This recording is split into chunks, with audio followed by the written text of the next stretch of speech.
Hi, this is David with the Discount Dragon, and today we are launching a new video. This is going to be an analyzing presidential politics based on the perspective of a dungeon master.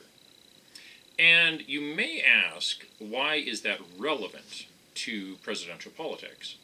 I would say normally it wouldn't be, and especially in this case it shouldn't be, because Donald Trump is largely a businessman. He's not anybody that would be relevant normally.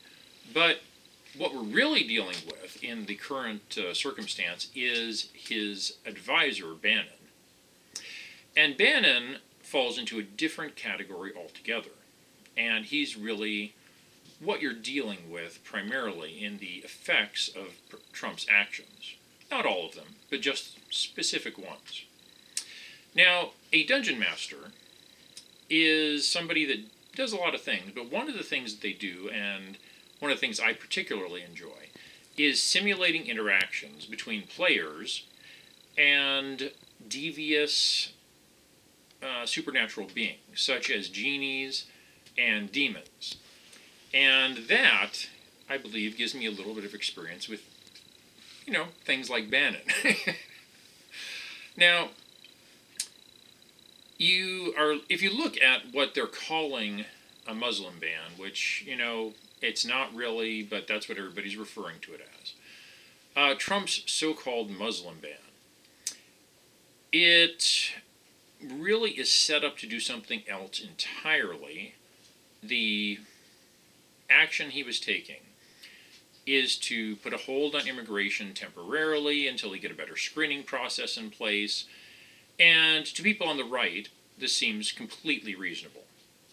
To people on the left, at present, everybody on the left is panicking if he blows his nose.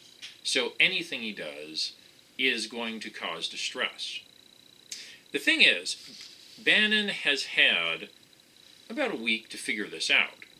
So they know the playing field, and Bannon is devious and has his own agenda. So here's what the immigration hold, or Muslim ban, or whatever you want to call it, is really doing. So it was set up in such a way as to cause extra problems. They gave zero prep time to any of the people that were going to be administering it, and they did not explain in detail how stuff was supposed to work. They didn't say, well, you can exclude people with green cards, because obviously it's not going to apply to them. So they left it up to people that were just dumped into this to administer it and run the program. So that is going to cause extra problems, and that's intentional. It's not an accident. It's not based on Trump just being incompetent. It's based on advice from his advisors, such as Bannon. And Bannon wants extra chaos.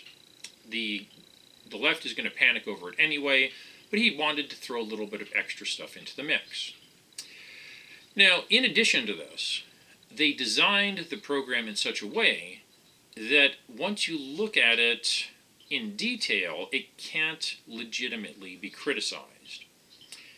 And by that, I mean, they could have set it up any number of ways. They could have consulted with their security advisor and picked their own list of countries that they weren't going to allow immigration from. But what they did was they went straight to Obama's list that he was using to curtail immigration during his presidency.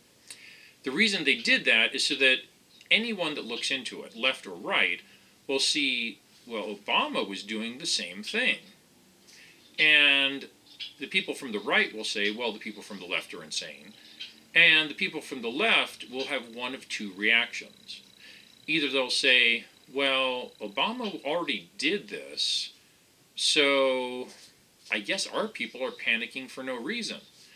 And it will start undermining the credibility of both the press and the people running the Democrat Party in the minds of the people on the left. It will also move some of those people slightly to the right. Anybody on the right is going to feel more vindicated because they have set this up to be logically criticism-proof. Essentially, Obama did this before. Other presidents have done very similar things, and you've seen this bouncing around the internet. It is factual. So, the leadership on the left, the Democrats, are trying to turn this into the first step in the rise of Hitler, and it's just nonsensical. It's just they're trying to capitalize this and get points. But they're falling right into Trump's trap, or should I say Bannon's trap. Because what they're doing is they're giving illegitimate arguments, which if people on their side look hard enough, will delegitimize them a bit in their eyes.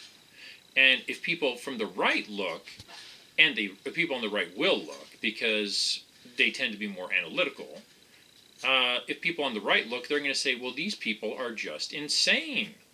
Everything is just like what Obama did and what past presidents have done, and we need an immigration halt or pause in order to reassess our security. It's all makes sense. So the panic on the left solidifies the right, which Trump needs because they're shaky. A lot of people on the right don't like Trump. Very few people like Trump, really, if you get right down to it. So it solidifies the right and it de-solidifies the left and moves some of the people from the left a little towards the right. This is going to keep on happening. It's not just with this event. There's going to be continued events which they're probably going to push out in order to cause panic on the left. Not that it really needs that much of a push. And they're going to keep on setting them up so that they look legitimate and, in fact, pretty much are legitimate. And the people from the right will keep looking at this. The people from the left will be crying wolf over and over again. So the ultimate objective of all this is not to pass these pieces of legislation. The ultimate objective is to make Trump more solidified in his power and to give him more freedom of action. Basically, to everybody on the left, they're making him look like he's completely sensible and the left is just insane. To people on the left, they're going to start ignoring the media because the media is not going to be reporting this in a factual sort of way. They're just going to be buying into the panic. They're going to start ignoring the people that are running the left because they're also going to be pushing the panic to try to score political points.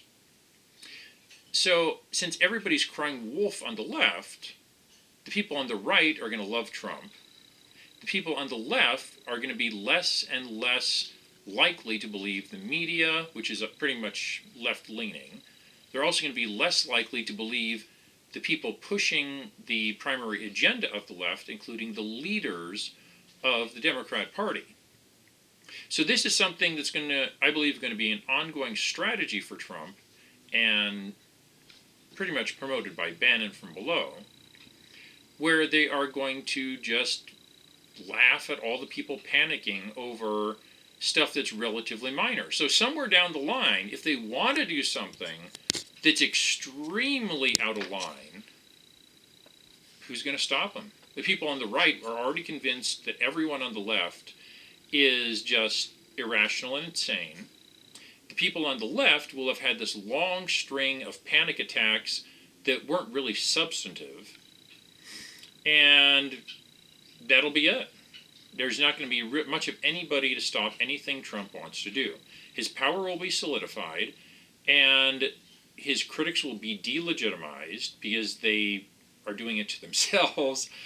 It's a really intricate, flawless sort of strategy, and I think it's intentional, and I think it all comes from the devious people advising Trump.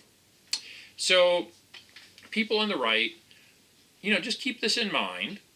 People on the left, you might want to think about reeling in the panic a bit, because down the line, there might be something to panic about, and if everyone's cried wolf enough, no one's going to be listening.